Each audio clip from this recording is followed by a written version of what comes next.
اب آپ دیکھیے بہت سے لوگ ایسے ہوتے ہیں شادی سے پہلے نماز کیا تہجد بھی پڑھ رہے ہوتے ہیں اور شادی کے پہلے ہی دن پہلی ہی نماز بھول جاتے ہیں.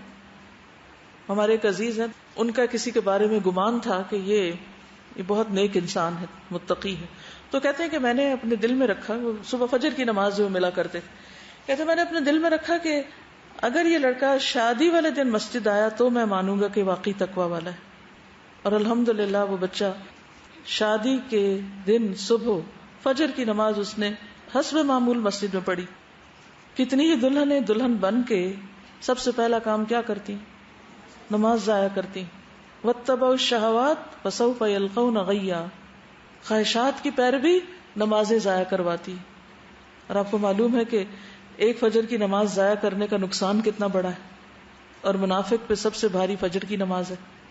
جب خواہش نفس کسی پہ چھا جاتی ہے تو اس کے سوچنے سمجھنے کی صلاحیت ختم ہو جاتی، کیونکہ وہ حرام کو اپنے لیے جسٹیفائی کرنے لگتا ہے انسان، اور یہ ایک بہت بڑا فتنہ ہے.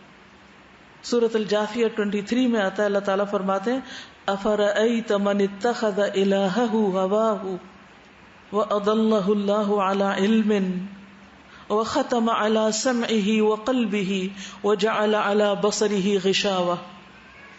بھلا آپ نے اس شخص کے حال پر بھی غور کیا جس نے اپنی خواہش نفس کو اپنا الہ بنا رکھا ہے. الہ وہ چیز ہوتی ہے جس کو انسان کہیں بھی نہیں بھولتا، وہ ہر وقت دماغ پہ سوار ہے کیونکہ پوج رہا ہے نا، اس کا دل پوج رہا ہے اس کو.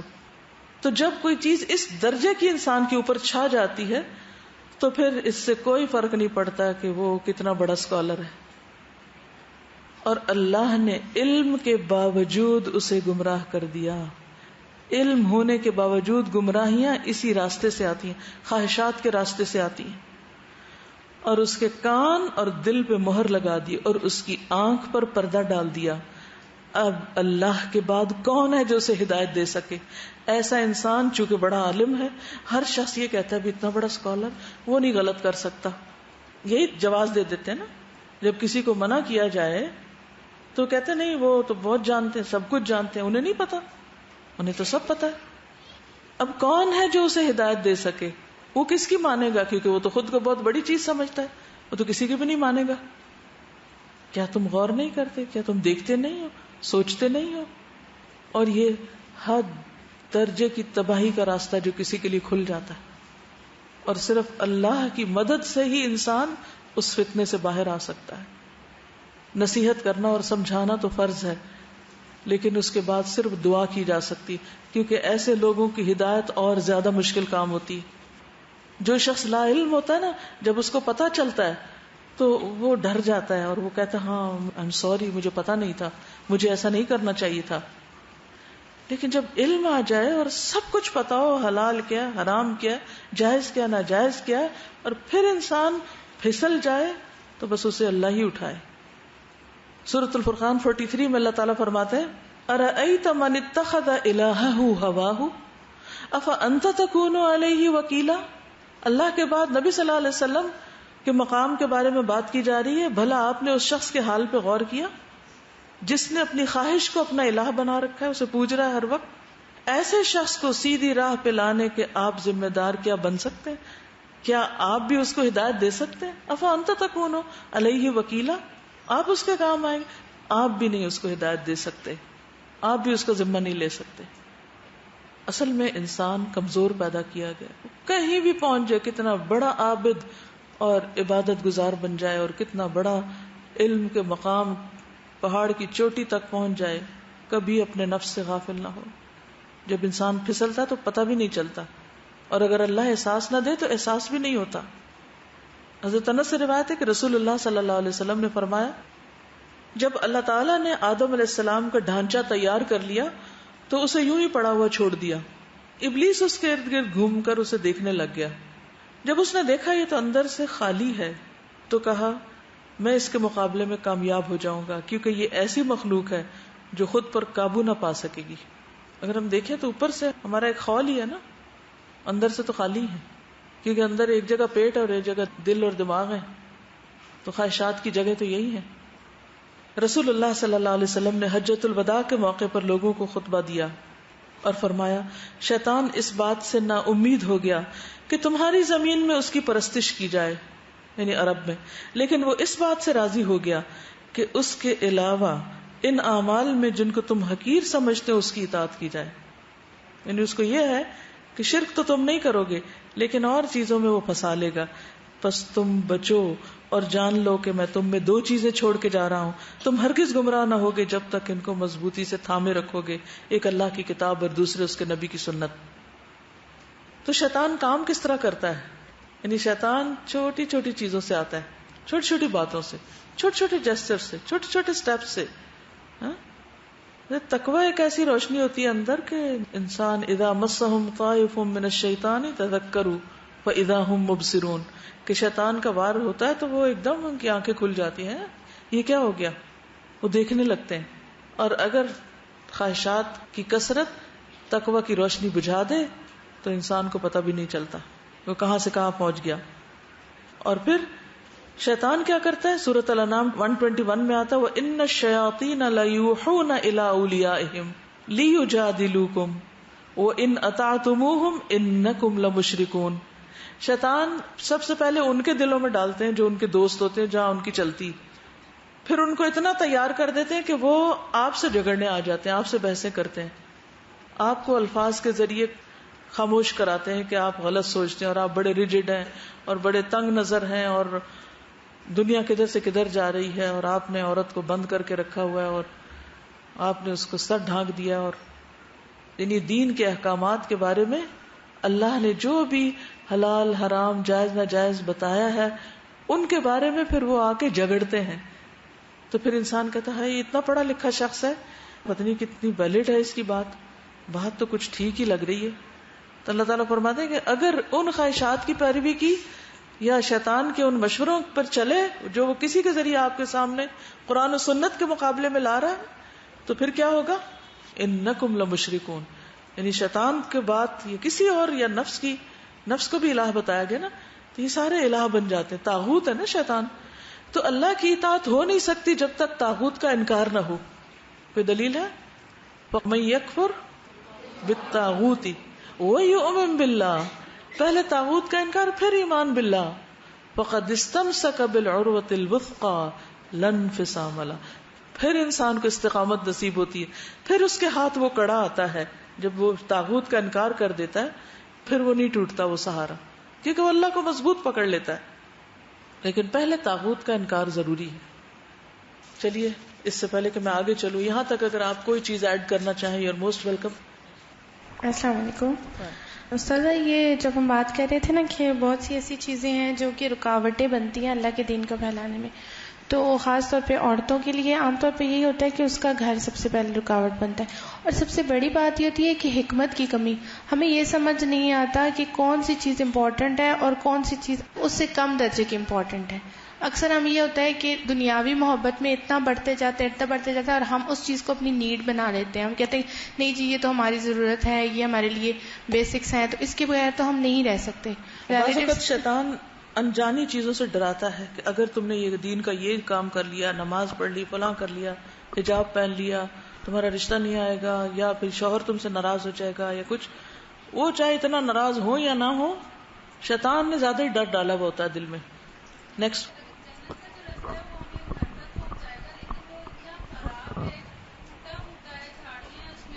اور جو دوسرا راستہ ہے وہ ہمیں منزل تک تو نہیں لے کے جاتا، لیکن وہ اتنا پیارا ہے کہ ہر کوئی اس راستے کی طرف جانا چاہتا ہے.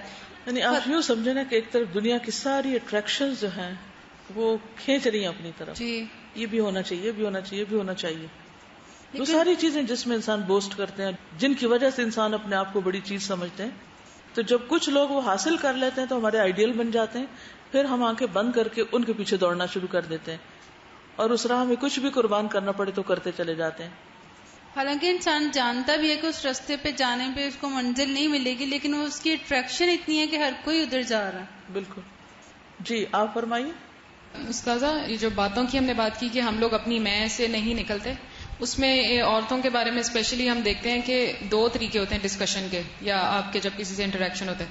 ایک ہوتا ہے کہ ایک جنرل اور انالیٹیکل گفتگو کرنا، وہ انٹرن پروڈکٹیو ہوتی ہے کیونکہ وہ انالیٹیکل ہوتی ہے حالات کے بارے میں یا چیزوں کے بارے میں یا جنرل باتیں ہوتی ہیں. اور دوسرا طریقہ ہوتا ہے پرسنلائزڈ ڈسکشن، جس میں آپ صرف جو بہت پرومیننٹ ہے کی گفتگو میں آپ دو لوگوں کی دیکھیں یا کوئی کسی گروپ میں دیکھیں، اپنے لائکس، اپنے ڈس لائکس، اپنے ریئیکشنز ڈفرینٹ سچویشنز میں، اور اپنے لوگوں سے انٹریکشن کہ میں اس کو ملی، یہ ہو گیا وہ ہو گیا، مطلب اپنی باتیں بہت زیادہ ہوتی ہیں، لوگوں کی بہت کم. یس جی. استاذہ یہ جو خواہشات کی محبت کی بات ہے، اس میں مجھے 3 اینگل نظر آئے ہیں، ایک خود ترسی، خود غرضی اور خود پرستی. اور جب ایک انسان ان تینوں اینگلز میں سے نکل جاتا ہے تو پھر آئی تھنک سو کہ وہ اپنی خواہشات کی محبت میں سے نکلنے کی کوشش کرتا ہے اور پھر وہ دوسروں کے بارے میں سوچتا ہے. بالکل.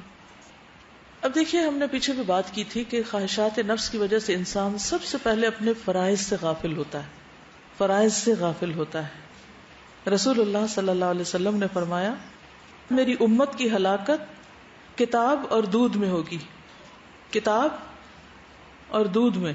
صحابہ نے پوچھا اللہ کے رسول صلی اللہ علیہ وسلم کتاب اور دودھ سے کیا مراد ہے؟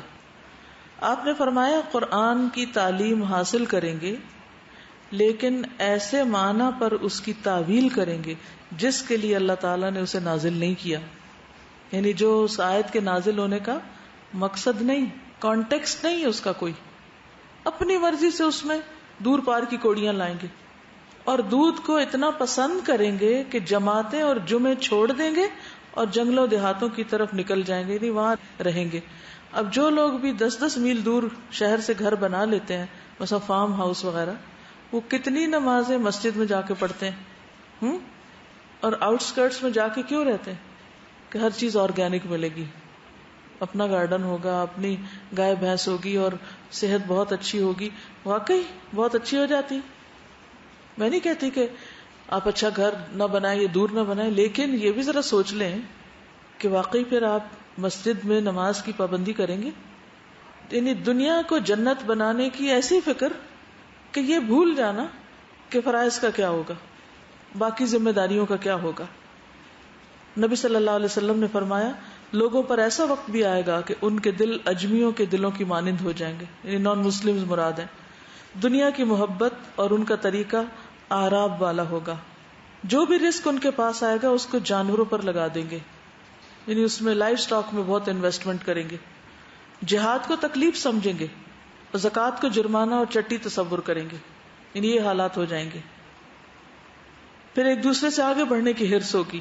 آپ نے فرمایا میں تمہارے فقر سے نہیں ڈرتا، اس سے ڈرتا ہوں کہ دنیا تم پہ کشادہ کر دی جائے گی جیسے پہلوں پہ ہوئی، پھر تم ایک دوسرے سے آگے بڑھنے لگو گے جس طرح وہ ایک دوسرے سے آگے بڑھے، اور وہ تمہیں غافل کر دے گی جس طرح ان کو غافل کر دیا اس نے.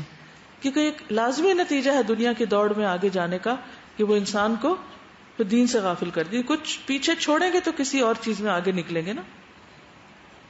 نبی صلی اللہ علیہ وسلم نے مال کو بھی فتنہ کہا ہے. حدیث میں آتا ہے ہر امت کے لیے ایک فتنہ اور میری امت کا فتنہ مال ہے. سورۃ المنافقون میں آتا نا یا ایھا الذین آمنوا لا تلھکم اموالکم ولا اولادکم عن ذکر اللہ ومن یفعل ذلک فاولئک هم الخاسرون.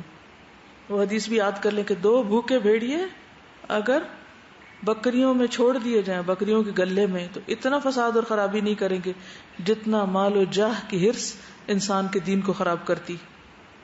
پھر اسی طرح بخاری کی وہ روایت جس میں آپ صلی اللہ علیہ وسلم نے خواب دیکھا کہ ایک شخص الٹا لیٹا ہوا اور پھر ایک شخص اس کے اوپر پتھر لے کے اس کا سر کچلتا ہے، ابھی وہ دوبارہ پتھر دور جا پڑتا ہے، پھر اب وہ اٹھانے جاتا ہے اور جتنی دیر میں واپس آتا ہے سر جڑ چکا ہوتا ہے، پھر مارتا ہے، پھر کچلتا ہے، پھر کچلتا ہے. جب آپ نے پوچھا کہ یہ کون ہے جس کا سر کچلا جا رہا ہے، فرمایا کہ ایسا انسان جسے اللہ نے قرآن کا علم دیا لیکن وہ رات کو پڑھا سوتا رہا اور دن میں اس پر عمل نہ کیا. اور دوسری روایت میں آتا ہے کہ وہ قرآن کا حافظ تھا مگر وہ قرآن سے غافل ہو گیا اور فرض نماز پڑھے بغیر سو جایا کرتا تھا. پھر اسی طرح بے مقصد زیب و زینت، بے مقصد سیر و تفریح، بے مقصد کام. اب جیسے بے مقصد زیب و زینت ہے، رسول اللہ صلی اللہ علیہ وسلم نے فرمایا تمہاری بدترین عورتیں وہ ہیں، بدترین عورتیں جو زینت کا اظہار کرنے والی ہیں، تکبر سے چلتی اکڑ اکڑ کے. ایسی عورتیں منافق ہیں، ان میں سے کوئی بھی جنت میں داخل نہ ہوں گی مگر سرخ چونچ اور سرخ پیر والے کوے کی طرح، یعنی بہت کم. رسول اللہ صلی اللہ علیہ وسلم نے فرمایا 3 لوگوں کے متعلق مت پوچھو کہ ان کا گناہ کتنا ہے. ان میں سے ایک وہ عورت جس کا شوہر موجود نہ ہو، وجہ کوئی بھی ہو سکتی ہے، چاہے ڈیتھ ہو گئی، چاہے سفر پہ ہے، چاہے کوئی وجہ ہے، اور وہ اس کی تمام دنیاوی ضروریات میں اس کی کفایت کرتا ہو، یعنی مر گیا تو اس نے اتنا کچھ چھوڑا ہوا ہے کہ اس کا خرچہ چل رہا ہے، اور اسی طرح اگر دور بھی ہے تو اس کو ساری ضرورت فراہم کر رہا ہے، اور وہ اس کے پیچھے دور جاہلیت کی طرح اپنی زینت کا اظہار کرنے لگے. تو وہ زینت کس کے لیے کر رہی ہے؟ اور لوگوں کو کس چیز کا شوق ہوتا ہے؟ اور کون سی ایسی چیز ہے جس کا ایک ایڈکشن ہوتی ہے لوگوں کو؟ جی ہاں، خیالی دنیا، ڈریم ورلڈ میں رہنا، اس سے باہر نہ نکلنا، بے مقصد زندگی گزارنا. ایک اور چیز جس سے آپ نے خبردار کیا، فرمایا میری امت کے کچھ لوگ شراب کا نام بدل کر اسے پئیں گے، ان کے سروں کے اوپر گانے بجانے کے آلات بجائے جائیں گے، عورتیں گانا گائیں گی، اللہ انہیں زمین میں دھنسا دے گا، بعض کو بندر اور بعض کو خنزیر بنا دے گا. پھر تنہائی میں حرام کاموں کا ارتکاب، چھپ کے غلط کام کرنا. علاج کیا ہے؟ کرے کیا انسان؟ اپنے آپ کو اللہ کی مرضی کے تابع کرے، اسی کا نام اسلام ہے. ٹھیک ہے نا؟ اسلام کیا ہے؟ سب مشن. کیا مطلب؟ اپنی خواہش پہ نہیں چلنا، اللہ کی مرضی پہ چلنا. نبی صلی اللہ علیہ وسلم نے فرمایا اللہ تعالیٰ کی ذات کی خاطر تیرا اپنے نفس اور خواہش سے جہاد کرنا افضل جہاد ہے. یعنی اللہ کی خاطر، اللہ کی رضا کے لیے اپنے اندر کی خرابیوں کو جان کے پھر انسان اپنے خلاف ہو، یعنی اپنی غلطیاں دیکھے اور اپنے آپ کو پھر اس پر خود ملامت کرے اور اس کی اصلاح کی بھرپور کوشش کرے، چاہے روئے، گڑ گڑائے، اللہ سے دعائیں مانگے، صدقہ خیرات کرے اور ہر تدبیر اور ہیلا کرے. اگر آپ کو یاد ہو تو دوائے شافی ایک بہترین کتاب ہے اس سلسلے میں، جو انسان کی بہترین رہنمائی کرتی. پھر یہ ہے کہ انسان ان چیزوں کا آلٹرنیٹ دیکھے. اب موسیقی کا بہترین آلٹرنیٹ کیا ہے؟ قرآن. اسی طرح باقی ہر چیز کا آلٹرنیٹ ہے. تو اس آلٹرنیٹ کو دیکھیے کہ جس چیز کی مجھے بہت شدید خواہش ہے، کوئی بھی چیز، میں اس کو کس چیز سے ریپلیس کروں؟ کون سی چیز ہے جو میرا اس ویکیوم کو بھر دے اور اس خلا کو پر کر دے؟ کیونکہ وہ اصل میں ہوتا کیا ہے، وہ جو شیطان نے اندر دیکھا تھا نا خالی ہے، تو اسی لیے کہتے ہیں خالی دماغ یا خالی ذہن شیطان کا گھر ہوتا ہے. تو جب اندر ایک خلا ہوتا ہے نا، جب مقصد زندگی نہیں ہے، کوئی کام نہیں کرنے کو، کوئی مصروفیت نہیں، تو پھر انسان کیا کرتا ہے؟ ایسی لغویات سے دل بہلانے لگتا ہے، پھر اس طرح کی غلط چیزوں سے پیٹ جب صحیح کھانے کو نہ ہو تو کیا کھاتے ہیں؟ جنک کھا کے پیٹ بھرتے رہتے ہیں لوگ. جنک کھانا بھی خواہشات کی پیروی، ورنہ انسان کی صحت اور اس کی بہتری کے لیے تو صحیح فوڈ ہی ضروری ہے نا، چاہے وہ چند لقمے کیوں نہ ہو، تھوڑی سی کیوں نہ انسان کو میسر آ جائے.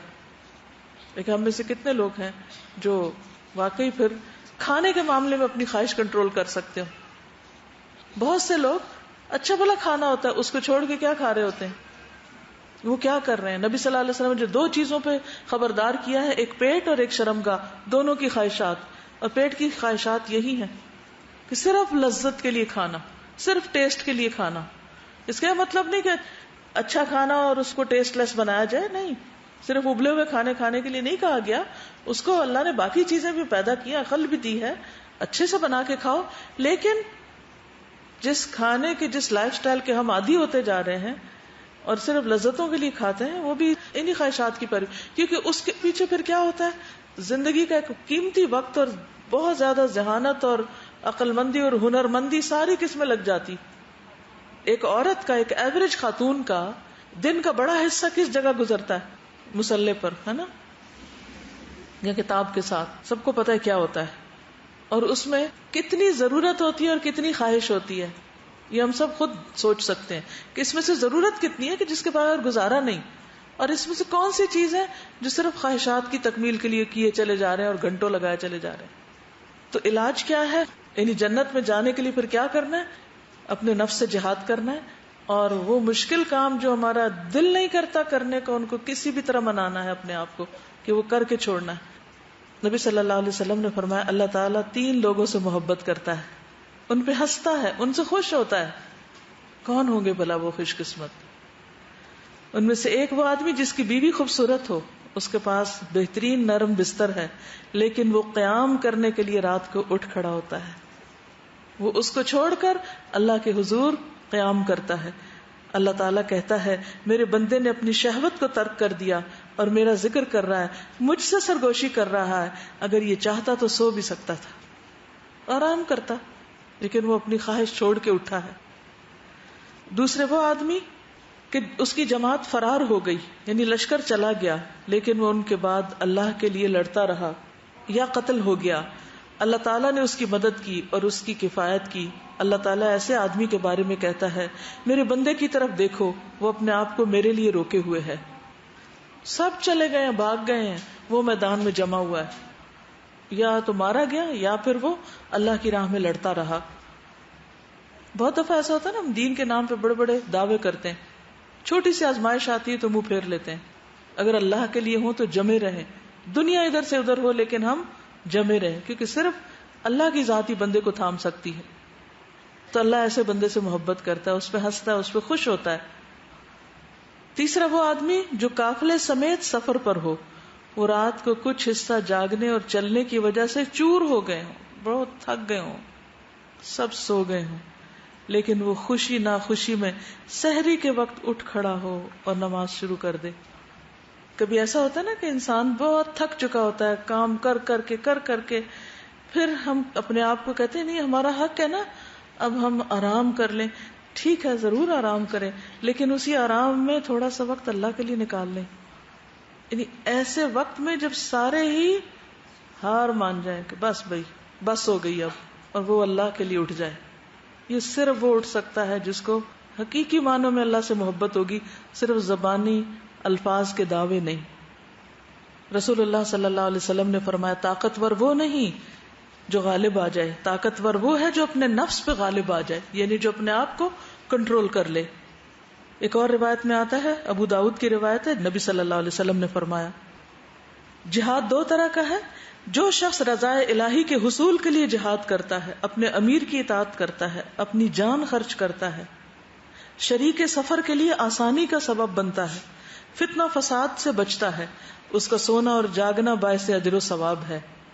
یعنی جو اللہ کے راستے میں نکلا اور ان خوبیوں کے ساتھ نکلا. کون کون سی خوبیاں؟ امیر کی اطاعت، اپنی جان پہ خرچ یعنی اپنا خرچہ خود اٹھا لیا، شریک سفر کے لیے آسانی کا سبب، فتنہ فساد سے بچنا، تو اس کا سونا جاگنا سب اجر و ثواب کا باعث.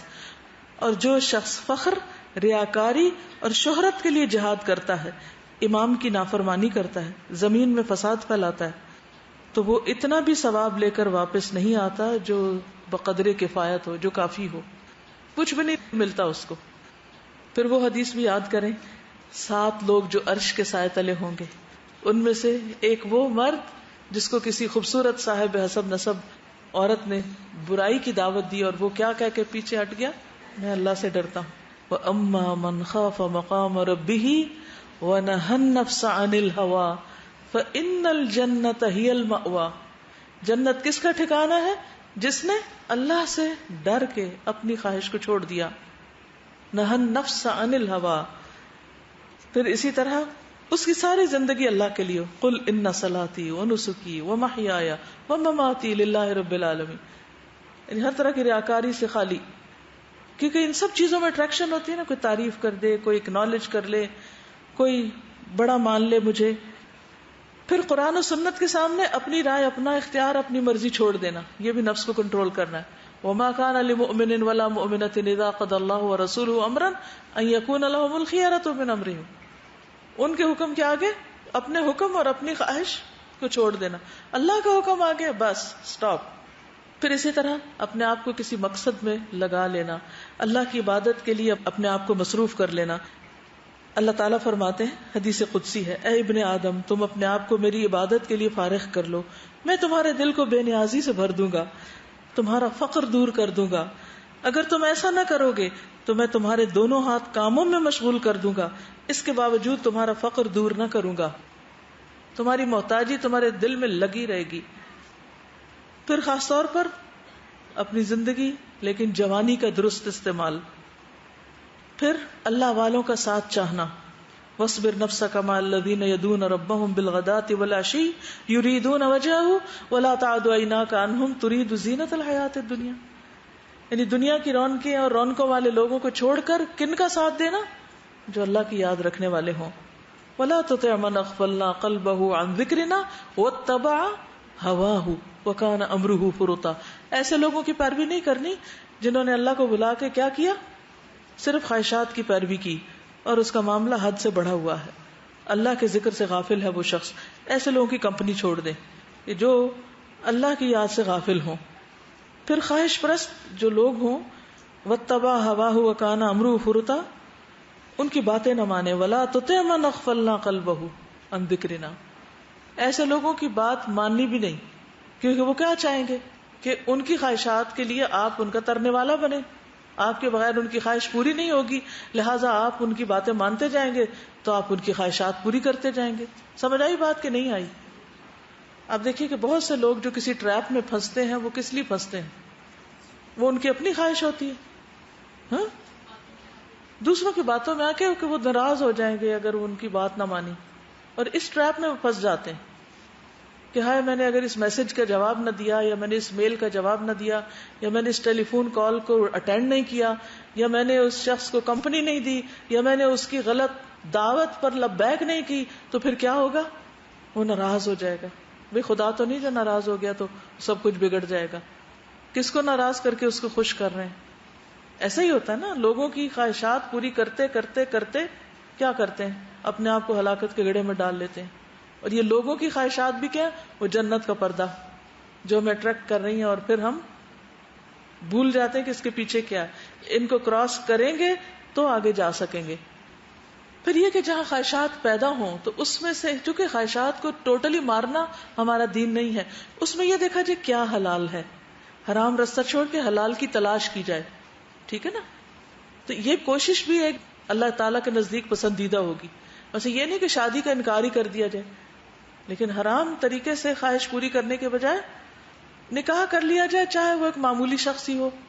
کیونکہ جو شخص حرام میں پڑنے کے ڈر سے نکاح کرے گا اللہ تعالیٰ اس کی مدد کرے گا. پھر اسی طرح یہ ہے کہ حضرت عمر دعا کرتے تھے، اے اللہ ہم تو اس کے سوا کچھ طاقت ہی نہیں رکھتے مگر اس چیز کو حاصل کر کے خوش ہو کر جو تو نے ہمارے لیے مزین کی. اے اللہ میں تجھ سے دعا کرتا ہوں کہ میں اس کو اس کے اصل مقام پہ خرچ کروں. یعنی خواہش تو نہیں مارنی ہے، نہ ختم کرنی ہے، لیکن اللہ توفیق دے کہ میں اس کو اس کے مقام پر خرچ کروں، یعنی اپنی اس خواہش کو وہاں لگاؤں جہاں وہ حلال ہو. پھر قناعت ایک ایسی چیز ہے کہ جس سے انسان اپنی خواہشات پہ کنٹرول کر لیتا ہے. پھر ناز و نعمت سے دور رہنا، قدرت کے باوجود بہت قیمتی لباس چھوڑ دینا. انسان خرید سکتا ہو، افورڈ کر سکتا ہو، لیکن اس سے ہاتھ روک لے کہ اس سے کم میں بھی گزارا ہو جائے گا. پھر خاص طور پر جسمانی خواہشات کے کنٹرول کے لیے روزے رکھنا، نظر کی حفاظت کرنا، زبان کو قابو میں رکھنا، آخرت کا غم لگانا، اللہ سے دعا کرنا، اللہم انی اعوذ بک من منکرات الاخلاق والاعمال والاہواء، اللہم انی اعوذ بک من منکرات الاخلاق والاعمال والاہواء. اے اللہ میں تجھ سے برے اخلاق، برے اعمال، بری خواہشات سے پناہ مانگتا ہوں. آج صبح کسی نے ایک بہت انٹرسٹنگ میل مجھے بھیجی. ترکی کی ایک مسجد ہے جس کا نام ہے، اسے تو میں چکھ چکا ہوں، ایک بہت غریب شخص نے بنائی تھی. وہ کس طرح کہ جب وہ کہیں بازار جاتا کچھ خریدنے کے لیے تو اس کو کوئی ایسی چیز نظر آتی جس کو کھانے کو اس کا دل چاہتا کہ میں کھانے کے لیے لے لوں، تو وہ کیا کرتا، اس کو لینے کے بجائے، وہ کھانے کے بجائے وہ پیسے گھر آ کے ایک صندوق میں جمع کر دیتا. 20 سال وہ یہی کرتا رہا کہ اپنی خواہشات کو کنٹرول کر کر کے اس نے پیسے جمع کی اور پھر اس سے مسجد بنائی. تو غریب سے غریب انسان، محدود سے محدود وسائل رکھنے والا بھی اگر اپنی خواہشات پہ کنٹرول کر لے تو بڑے سے بڑے کام کر سکتا ہے. اور بڑے کام کرنے کے لیے خواہشات پہ کنٹرول ضروری ہے. اپنی نیند، اپنا آرام، اپنی مرضی کے کام، اپنی پسند کی سیر و تفریح، اپنی پسند کا لباس، اپنی پسند کا کھانا، اپنی پسند کی بہت ساری چیزیں اگر انسان چھوڑ دے یہ سوچ کے کہ اس کا مزہ چکھا ہوا ہی ہے نا، سو واٹ، پھر کیوں اس میں وقت ضائع کرو، اور اس کو سیو کرتے جائیں انشاءاللہ وہ تھوڑا تھوڑا وقت بھی اگر آپ نے سیو کیا یا تھوڑا تھوڑا پیسہ بھی سیو کیا تو کیا ہوگا، آج کتنے 100 سال بعد بھی وہ مسجد وہاں کھڑی اور لوگ اس میں نماز پڑھتے ہیں، اور اس کا نام بھی یہی رکھ دیا کہ اس کو تو میں چکھ چکا ہوں. یعنی خواہش کو کنٹرول کرنے کا ایک طریقہ ہے نا، کہ اگر انسان کو بہت دل چاہ رہا ہے کہ نہیں یہ تو میں نے ضرور کھانی ہے چیز، تو آپ کیا کہہ کے اپنے آپ کو روک سکتے ہیں؟ کھائی ہوئی ہے نا، کہ مجھے پتا ہے اس کا مزہ کیا ہے، تو اگر اب میں نہ بھی دوبارہ کھاؤں گا، اور اگر کھا بھی لے تو کتنی دیر تک وہ مزہ زبان پہ رہے گا، اس کے بعد کہاں جائے گا وہ مزہ، ختم. بس اتنی سی دیر تھی، چلو اتنی دیر میں چپ کر کے بیٹھ جاتا ہوں، وقت گزر جائے گا. اور اس چیز کو نہ کیے بغیر بھی یہ بری عادتیں جو ہوتی ہیں نا ایڈکشن کی طرح ہوتی ہیں، آپ آٹومیٹکلی ان چیزوں کی طرف بڑھ جاتے ہیں، بس پھر وہیں پہنچ جاتے ہیں، وہی غلط کام شروع کر دیتے ہیں. جب آپ وہاں تک پہنچ جائیں نا، وہاں جا کے سٹاپ کر لیں، رک جائیں. کتنی دفعہ آخر میں یہی کام کروں گا صرف لذت کے لیے، کتنی دیر لذت رہے گی، اور اس کا انجام کیا ہوگا، اور اس کے نتیجے میں محرومی کتنی ہوگی، کیا چھوڑ کر کیا پا رہا ہوں، کیا حاصل کر رہا ہوں، کیسا سودا ہے یہ. جب تک ہم اپنے لیے خود نہیں ڈیسائیڈ کرتے کہ ہم نے جنت کمانی ہے اور جنت کے لیے کوشش کرنی ہے اور اللہ کو خوش کر دینا ہے اور اللہ کی رحمت کے امیدوار بننا ہے، اور اس کے لیے جو چھوڑنا پڑے، جو قربان کرنا پڑے، جو بھی دینا پڑے وہ دینے کو تیار ہوں، تاکہ میں اس بڑی کامیابی سے محروم نہ ہو جاؤں. جب تک خود نہیں سوچیں گے بات نہیں بنے گی، ورنہ ہم ہیں تو بہت ہی کمزور. طاقت صرف اللہ کے دینے سے آتی ہے، توفیق بھی وہی دیتا ہے. اس قابل بنے کہ وہ توفیق دے آپ کو. سبحانک اللہم و بحمدک، اشہد ان لا الہ الا انت، استغفرک و اتوب الیک. السلام علیکم و رحمۃ اللہ وبرکاتہ.